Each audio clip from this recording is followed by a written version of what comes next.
ይህን ስክሪን ላይ የምታዩትን የተፈጥሮ ገጽታና የዚህን ሰው ፊት በጥሞና ተመልከቱ። ይህ ቦታ የት ነው ብዬ ብጠይቃችሁ አብዛኞቻችሁ ያለምንም ማመንታት ሰሜን ሸዋ፣ ወሎ ወይም የትግራይ ገጠራማ አካባቢ ነው ወይም ሌላ የኢትዮጵያ ቦታ ብላችሁ እንደምትምሉ አልጠራጠርም። ግን ብትምሉ ትሳሳታላችሁ። ይህች ምድር ኢትዮጵያ አይደለችም። ይህች በቀይ ባህር ማዶ የምትገኘው በመካከለኛው ምስራቅ በረሃዎች መሃል የተደበቀችውና ዛሬ ዓለም በጦርነት አውድማነት ብቻ የሚያውቃት አረባዊት ሀገር የመን ናት። ግን እንዴት አንድ የአረብ ሀገር ከመልክዓ ምድር እስከ ህዝቦቿ የፊት ቅርጽ ከባህል እስከ ህንጻ አሰራሯ ድረስ የኢትዮጵያ ፎቶኮፒ ልትሆን ቻለች?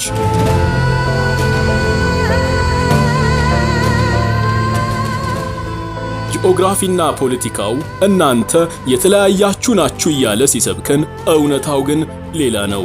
ዛሬ በአምሌ ኤክስ ፋይል ማንም የማይነግራችሁን የኢትዮጵያና የየመን ድብቅ መንታነትን በጥልቀት እንመረምራለን።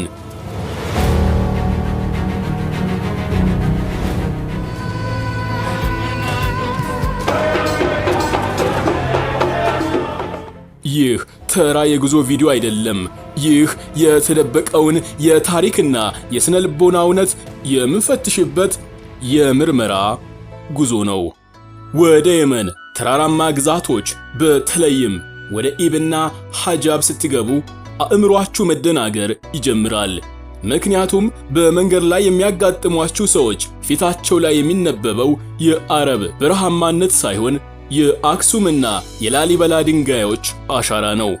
የቆዳ ቀለማቸውን፣ የአይናቸውን አቀማመጥና የፀጉራቸውን አወቃቀር ስታዩ እነዚህ ሰዎች አረቦች ናቸው ብሎ ለመቀበል ህሊናቸው ይከራከራቸዋል። የየመን ወንዶች በብዛት የሚያሰሩት ፉታ የተባለ ልብስ ከኛ ሀገር ሽርጥ ጋር ሲመሳሰል፣ ራሳቸው ላይ የሚጠመጥሙት መሸፈኛ ደግሞ የኢትዮጵያ አባቶች ከሚያስሩት ሻሽ ጋር አንድ ነው። ሳይንሳዊ ጥናቶችና የዲኤንኤ ምርመራዎች እንደሚያሳዩት በየመናውያንና በኢትዮጵያውያን መካከል ያለው የዘረመል ትስስር እጅግ ከፍተኛ ነው። ይህ ማለት በቀይ ባህር ማዶና ማዶ ያለነው ህዝቦች ዝም ብለን ጎረቤቶች ሳንሆን አንድ ግንድ ላይ የበቀልን ሁለት ቅርንጫፎች ነን ማለት ነው። ታዲያ ይህን የመልክና የደም መንታነት ፖለቲካው ለምን ደበቀው? ለምንስ የመካከለኛው ምስራቅና የአፍሪካ ቀንድ በሚል አርቲፊሻል ድንበር ተከፈልን? መልሱ ያለው መሬት ላይ ሳይሆን ድንጋዮቹ ላይ ነው። ታሪክን መጻፍም መፋቅም ይቻላል፣ ድንጋይ ግን አይዋሽም። ከሰዎቹ መልክ ባሻገር ሌላው ቆም ብለን ልንመረምረው የሚገባው ትልቅ ሚስጥር የየመን ከተሞች አሰራር ነው። የመን ውስጥ አልሃጀራ የምትባል በጥቁር ድንጋይ ገደል ላይ የተንጠለጠለች አስገራሚ መንደር አለች። ወደዚህች መንደር ስትገቡ አሰራሯ ምንም አይነት ዘመናዊ ሲሚንቶ ሳይነካው ድንጋይ በድንጋይ ላይ ተነባብሮ የተሰራ ነው። ወደ የመን ዋና ከተማ ሰንዓ አሮጌው ክፍል ስንገባ ደግሞ ሚስጥሩ ይበልጥ ይገለጥልናል። የሰንዓ ጥንታዊ ቤቶች የተሰሩት ከጭቃ ጡብና ከእንጨት ሲሆን የህንፃዎቹ አወቃቀር በቀጥታ ከጥንታዊው የአክሱም ስልጣኔ የህንፃ አሰራር ጥበብ ጋር የተቆራኘ ነው። አክሱም ላይ የምናየው የጨረቃ ቅርጽ የሚባለው የእንጨትና የድንጋይ ትስስር ጥበብ በየመን አሮጌ ቤቶች ላይም በግልጽ ይታያል። ይህ ማለት ከ3000 ዓመታት በፊት እነዚህ ሁለት ህዝቦች የተካፈሉት የንግድ ዕቃም ብቻ ሳይሆን የኢንጂነሪንግ ብሉፕሪንትንም ጭምር ነው። እኛ ሐውልታችንን በድንጋይ ስንቀርጽ እነሱ መኖሪያ ቤታቸውን በጭቃ ቆሙት። የተራራ ላይ እርከን በመስራት መሬትን የማሸነፍ ጥበባችንም ፈጽሞ አንድ አይነት ነው። ለዚህ ደግሞ በደቡብ ኢትዮጵያ የሚገኘውን የኮንሶ እርከን አሰራርን ተመልከቱ። ግን አብረን ያደግነው በጥበብና በስልጣኔ ብቻ አይደለም። በሚያሳዝን ሁኔታ በውድቀታችንም መንትዮች ነን። ከጥንታዊው ስልጣኔ ወጥተን የዘመናችንን ስለ ልቦና ስንመረምር የየመን ሕዝብ ልክ እንደኛ ሀገር ወጣቶች የህይወትን ከባድ ሸክምና የፖለቲካ ትርምስ የሚያራግፈው ጫት በምትባለው ቅጠል ላይ ነው። የመን ውስጥ ከሰዓት በኋላ የመንግስት ሥራም ሆነ የግል ንግድ ሙሉ በሙሉ ይቆማል። ሁሉም ሰው ወደ መፍረጅ ወደሚባለው የጫት ማህበር ያመራል።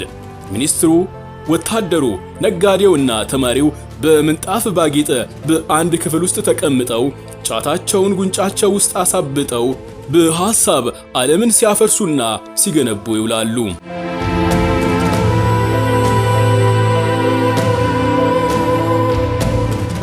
አሁን እውነቱን እንነጋገር ከተባለ ይህ ትዕይንት የምር ለኛ አዲስ ነው።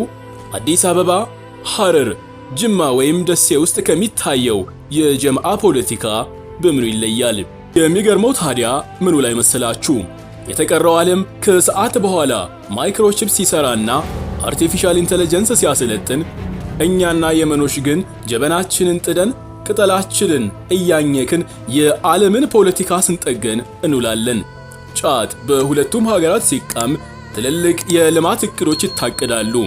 መንግስታት በሐሳብ ይገለበጣሉ፣ ድልድዮች ይሰራሉ። ማታ ምርቃናው ሲለቅ ግን ያ ሁሉ ፕላን ከጫቱ ገረባ ጋር አብሮ ይጠረጋል። ይህ አረንጓዴ ቅጠል የሁለታችንም የማደንዘዣ ፖለቲካ ሆኖ እያገለገለ ነው። ግን ይህ ተመሳሳይ የህይወት ትግል ከጫት ጀምዓ አልፎ ዛሬ ላይ እነዚህን ሁለት መንታ ህዝቦች እያስተሳሰራቸው ያለው እጅግ ዘግናኝ የሆነ የንግድ ትስስር አለ። ይህ ንግድ የሚካሄደው በብር፣ በነዳጅ ወይም በወርቅ አይደለም። የሚካሄደው በሰው ደም ነው። ለመሆኑ ጂኦፖለቲካው እነዚህን ሁለት ታላላቅ ጥንታዊ ስልጣኔዎች ዛሬ እንዴት የዓለማችን ትልቁ የህገወጥ ስደትና የጦርነት መናኸሪያ አደረጋቸው? ይህን ለማወቅ ወደ ጥልቁ የምርመራ ክፍላችን መግባት ግድ ይለናል።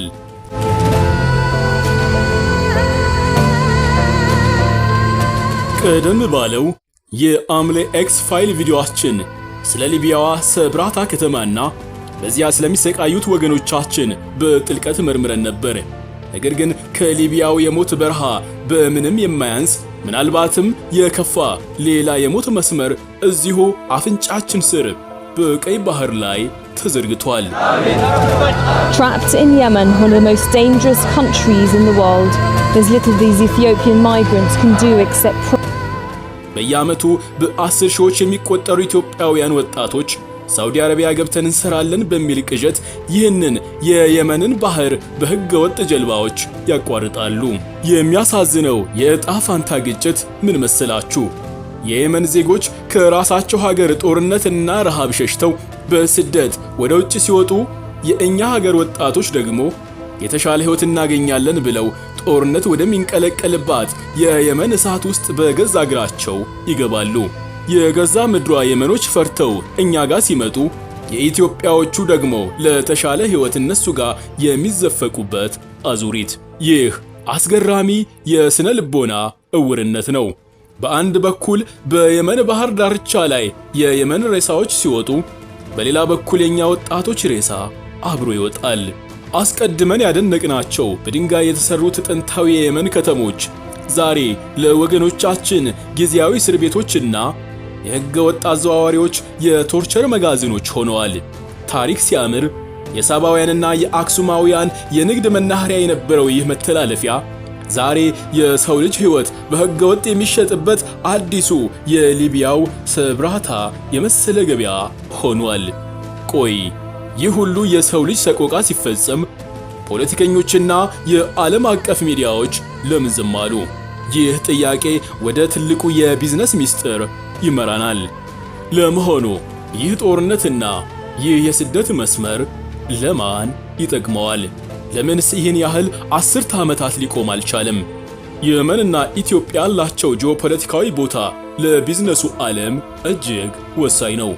እኛና እነሱ የተቀመጥነው የዓለማችን የደም ስር በሆነው በባብኤል መንደብ ስትሪት ላይ ነው። The Bab el-Mandeb Street.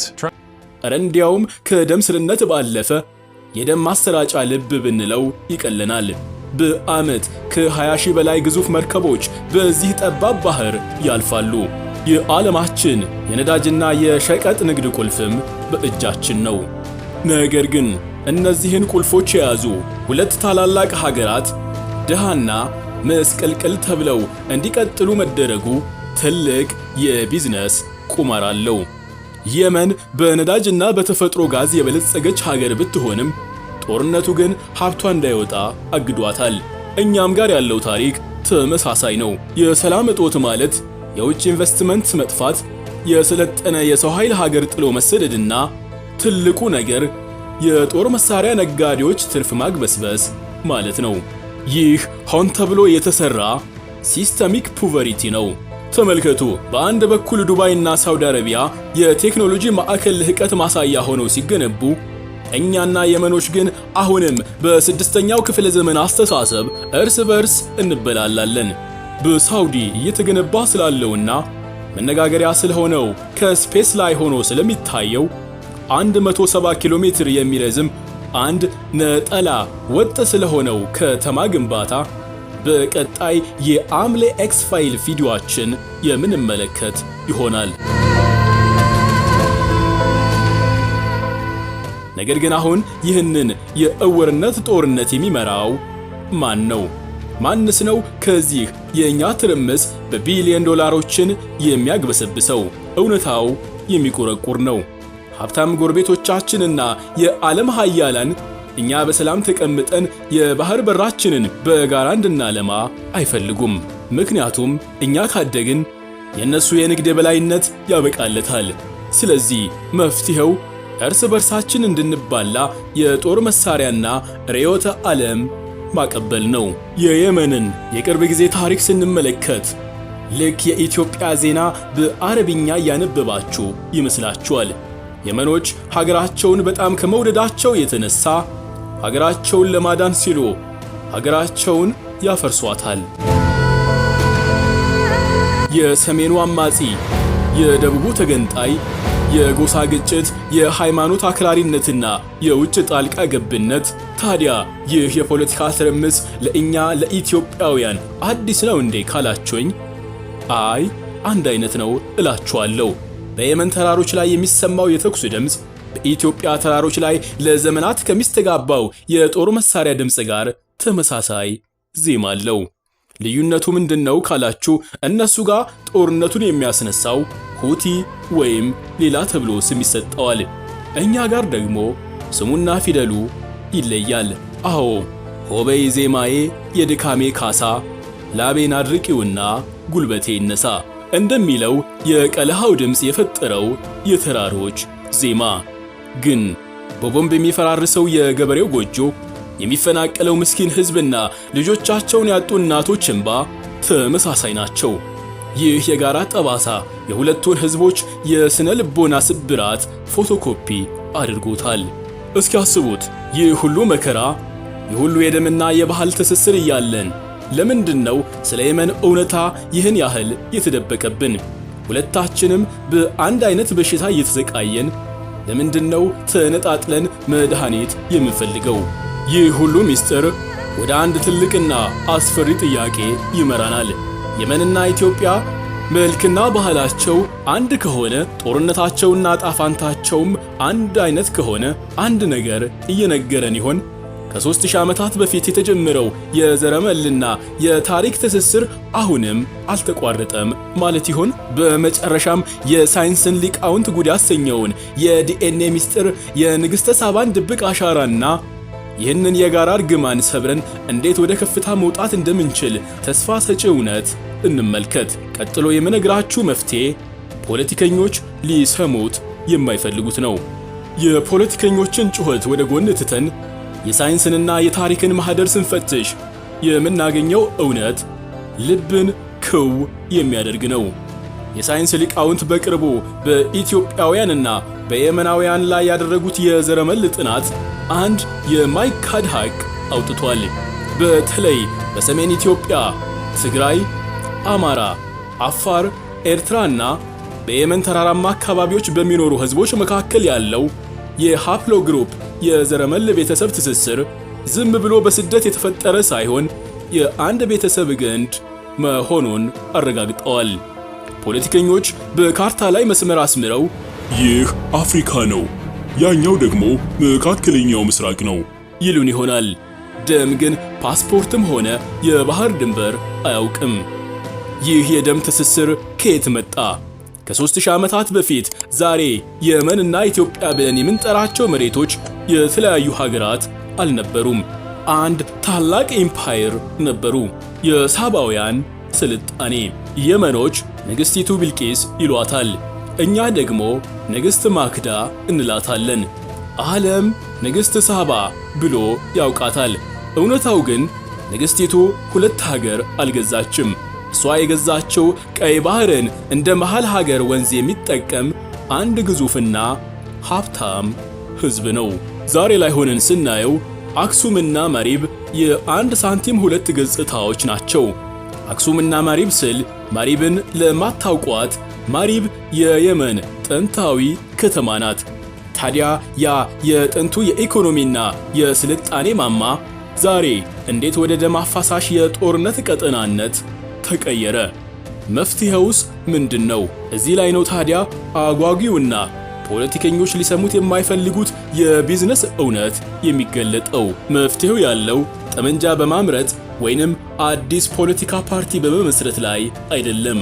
መፍትሄው ያለው አስተሳሰባችንን በመቀየር ላይ ብቻ ነው። በደንብ አስቡት። የዓለም ሀያላን አገራት አሜሪካ፣ ቻይናና አውሮፓ የባብኤል መንደብን የሚያዩት ለነሱ የነዳጅ መተላለፊያ ስትራቴጂካዊ መስመር አድርገው ነው። እኛስ? እኛና የመኖች ይህንን ቦታ የምናየው የጦር መርከብ ማቆሚያና የስደተኞች መቃብር አድርገን ነው። ተመልከቱ፣ ግዙፍ፣ እጅግ በጣም የገዘፈ ልዩነት። ይህ ታዲያ የሚያስቅም በተመሳሳይም ጊዜ የሚያስለቅስ ታሪካዊ ቂልነት ነው። የዓለማችንን እጅግ ውድና ወሳኝ የሆነ የንግድ መተላለፊያ በር ተቀምጠን እኛም ሆነን እነሱ ከውጭ በሚመጣ የስንዴ እርዳታ እንተዳደራለን። ታዲያ መፍትሄው ምንድነው? መፍትሄው የጥንቱን የሳባውያን የቢዝነስ ሞዴል ማደስ ነው።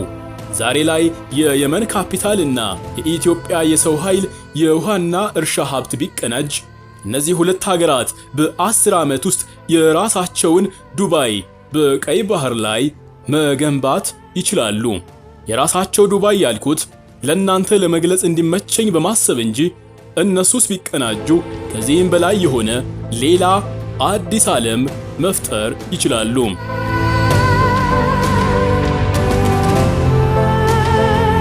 ጠላት ብለን የፈረጅነው የገዛ ወንድማችንን ነው።